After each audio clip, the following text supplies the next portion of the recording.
बिस्मिल्लाहिर्रहमानिर्रहीम। लाखों करोड़ों दरूद नबी रहमत सल्लल्लाहु अलैहि वसल्लम और आपकी आले पाक पर। अस्सलाम वालेकुम। एडवोकेट राना अली असगर आपकी खिदमत में हाज़िर है और पीपीसी की सीरीज़ का लेक्चर आज हम अपने सेक्शन 328 से अनवर्ड जो है वो पढ़ेंगे इंशाअल्लाह अज़ीज़। सेक्शन 328 के अंदर हमें वो बता रहा है कि अगर 12 साल से कम उम्र के किसी बच्चे को उसका कोई वली, उसके पेरेंट्स जो हैं वो अनअटेंडेड जो है वो किसी जगह पे छोड़ देते हैं तो उसके लिए जो है वो एक ऑफेंस है और इसको कैसे डील किया जाएगा। However being the father और mother of a child under the age of 12 year are having the care of such child shall expose or leave such child in any place with the intention of holy observation such be punished with imprisonment of either discretion for a term which may extend to 7 years or with fine or with both। कि अगर किसी नाबालिग बच्चे को जिसकी as जो है 12 साल से कम हो, उसके वालिदैन या उसका जो कोई वली है अगर उनको जो है वो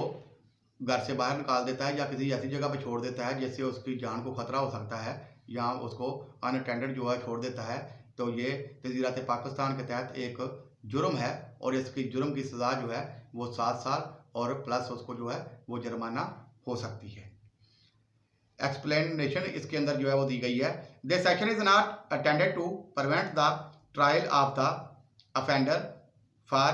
कत्ल अमद और कत्ल शबी अमद और कत्ल बिस्वाब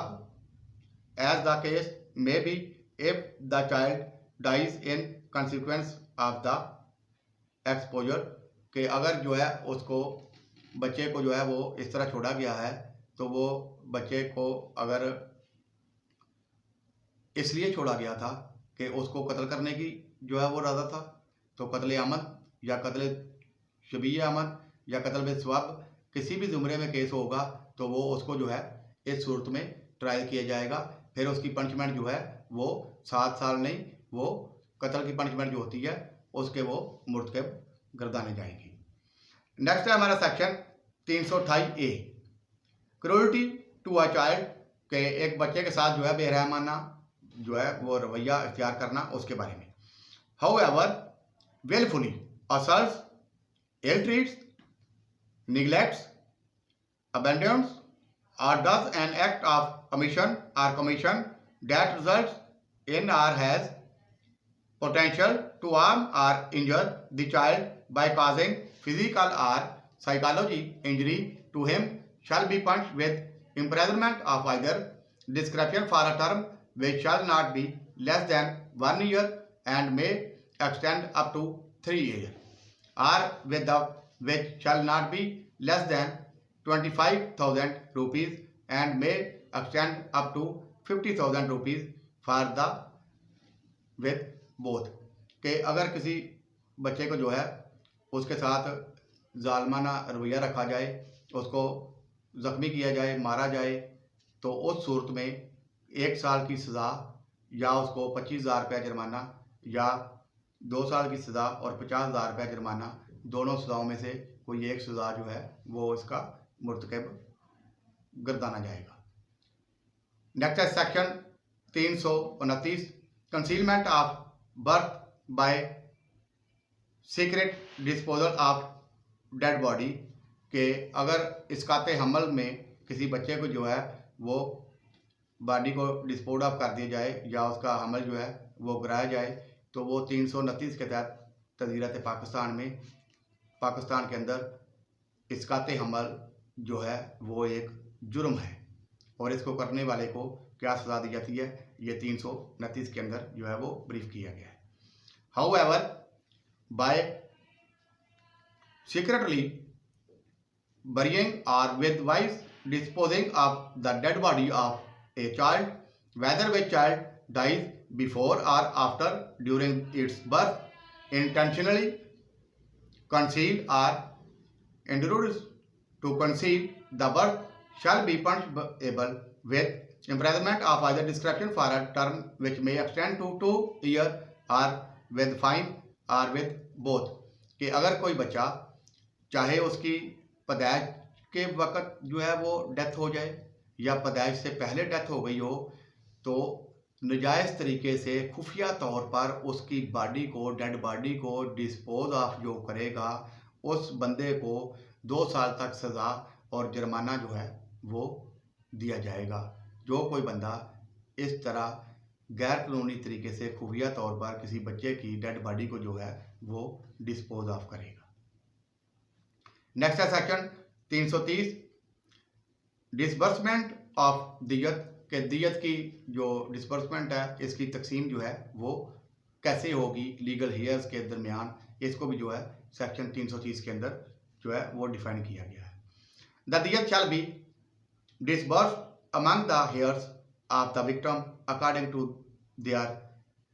रिस्पेक्टिव शेयर्स इन हेरिटेंस। तो कहता है कि उसकी दियत के जो पैसे मिलते हैं वो जो लीगल हेयर्स हैं, उसके जो कानूनी वारसान हैं, उसके दरमियान, उनके दरमियान उसका हिस्सा जो है दियत का वो वैसे ही होगा जैसे कानून विरासत के तहत किसी बंदे को विरासत में हिस्सा मिलता है।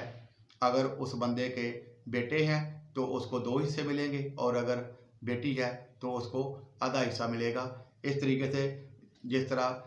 कानून विरासत के अंदर विरासत की डिस्ट्रीब्यूशन जो है वो की गई है, उस तरीके से इसी तरह दियत के पैसे जो हैं उसको भी डिस्ट्रीब्यूट किया जाएगा। Provided that where an heir forgoes his share the दियत shall not be recovered to the extent of his share. तो जहाँ पे दियत का हक जो है कोई एक जो वली है वो उसको माफ़ कर देता है, तो वो उसके शेयर, उसके हक तक जो है वो ही सिर्फ एक्सटेंड करेगी, यानी कि सारी की सारी दियत जो है वो माफ़ नहीं होगी। यानी कि अगर किसी बंदे के 2 वली हैं या 3 लीगल हेयर्स हैं तो उनके दरमियान दियत के पैसे जो है तकसीम होने थे, तो उनमें से कोई एक जो है वो अपने हिस्से की दियत जो है उसको छोड़ देता है,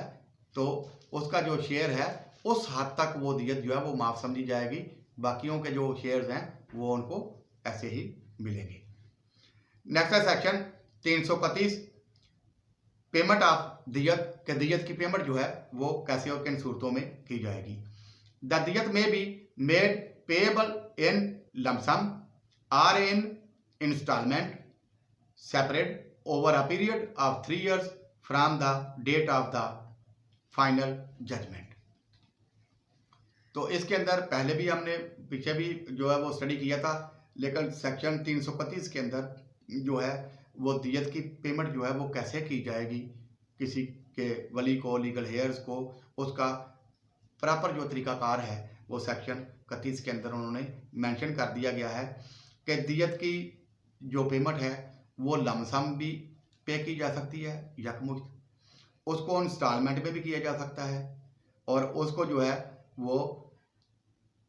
मुख्तलिफ पीरियड के अंदर जो है वो डिस्ट्रीब्यूट भी किया जा सकता है। लेकिन ये सारे काम जो हैं वो जजमेंट आने के बाद 3 साल से के अरसे से ज़्यादा के अरसे के ऊपर मुहित नहीं होंगे। यानी कि अगर इंस्टॉलमेंट बनाई गई हैं तो वो भी 3 साल के अंदर अंदर ख़त्म होनी चाहिए। अगर उसको 2 दफ़ा 3 दफ़ा करके पैसे देने हैं उसका वादा किया गया है तो वो भी 3 साल से पहले पहले वो पैसे जो हैं वो दिए जाने चाहिए, या उसको जो लमसम है वो तो 1C जो है वो दी जा सकती है। तो 1C अगर उसने देने का कहा है कि मैं आज से 2 साल बाद जो है जजमेंट के बाद 2 साल बाद जो है फलानी डेट को आपको जो है वो लमसम पे कर दूंगा, तो वो भी 3 साल से पहले की डेट होनी चाहिए, 3 साल से बाद की डेट जो है वो काबिल कबूल नहीं होगी। इसके सेक्शन 2 के अंदर जो है वो एक्सप्लेन किया जा रहा है, where a victim falls to pay दियत or any part thereof within the period specified in subsection 1, the victim may be kept in jail and deal with the same manner as if sentenced to simple imprisonment until the diyat is paid full, or may be released on bail if the furnishes security equivalent to the amount of diyat to the satisfaction of the court। तो इसमें next explain किया गया है कि ठीक है, पहले हमने स्टडी किया कि विक्टिम के जो लीगल हेयर्स थे उनके दरमियान और अफेंडर जो है उसके दरमियान ये मामला तय पा गया कि वो दियत जो है वो 2 साल बाद अदा करेगा, लमसम अदा करेगा, 3 इंस्टॉलमेंट पे देगा, हर महीने अदा करेगा, लेकिन वो 3 साल से ज़्यादा नहीं होनी चाहिए। नेक्स्ट उसने एक्सप्लेन किया है कि जब तक दियत की अमाउंट जो है वो पूरी नहीं की जाएगी और उसके लीगल हेयर्स जो हैं वो कोर्ट में बयान नहीं देंगे कि हमें दियत की रकम जो है वो वसूल हो गई है, हमने ले ली है, हम सेटिस्फाइड हैं, तो उस वक़्त तक अफेंडर जो है वो जेल के अंदर रहेगा और उसकी इम्प्रिजनमेंट जो है वो कैदे बामशक्कत नहीं, कैदे सादा जो है वो रहेगी और वो जेल के अंदर होगा और उसको अगर बेल पे नहीं छोड़ा गया तो वो उसको एज ए जेल के अंदर कैदे सादा के तहत जो किसी बंदे को सिंपल इम्प्रिजनमेंट में रखा जाता है उस हिसाब से उसको जो है वो डील किया जाएगा। नेक्स्ट इसके सब सेक्शन 3 के अंदर वो एक्सप्लेन करता है where a convict dies before the payment of दियत और any part there of it shall be recovered from his estate के जिस अफेंडर ने दियत देनी थी वो जेल के अंदर था, उसने कुछ हिस्सा अदा कर दिया और कुछ रहता था, या उसने सारी की सारी दियत अभी देनी थी, उससे पहले जेल में उसकी मौत हो जाती है, तो ऐसे अफेंडर के जो उसकी जायदाद होगी या जो उसको विरासत में मिली थी या जो उसकी अपनी जायदाद होगी उस सारी को बेच के दियत के पैसे जो हैं वो रिकवर किए जाएंगे और जो उसने कत्ल किया था उसकी दियत जो उसके ऊपर थी वो उसके मतफी के लीगल हेयर्स जो हैं उनको अदा की जाएगी। बेशक कत्ल करने वाला मर गया है लेकिन उसकी जो जायदाद बची है उसको बेच के दियत के पैसे जो हैं वो रिसीव किए जाएंगे। नेक्स्ट यहाँ तक हमने कत्ल के बारे में जो है वो पूरी डिटेल से जो है वो स्टडी कर लिया है। इसमें कत्ल अमद, कत्ल शबीह अहमद, कत्ल खता, कत्ल बेस्वाब, चारों काइंड कत्ल की जो हैं उनके बारे में पढ़ लिया, उनकी पनिशमेंट्स के बारे में पढ़ लिया, किसास के बारे में पढ़ लिया, दियत की रकम जो है वो कैसे मिलेगी उसके बारे में। तो ये कत्ल के बारे में और इसकी जितनी भी काइंड हैं उनके बारे में और इसकी जो पनिशमेंट है वो सारी हमने पढ़ ली है। इंशाल्लाह अज़ीज़ नेक्स्ट हम अपने अगले लेक्चर के अंदर जो है वो शुरू करेंगे हर्ट ज़ख़म के बारे में और इसको ब्रीफली जो है हम स्टडी करेंगे इंशाल्लाह अज़ीज़। मेरे चैनल को ज़रूर सब्सक्राइब कीजिएगा और दुआ में याद रखिएगा। अल्लाह हाफ़िज़।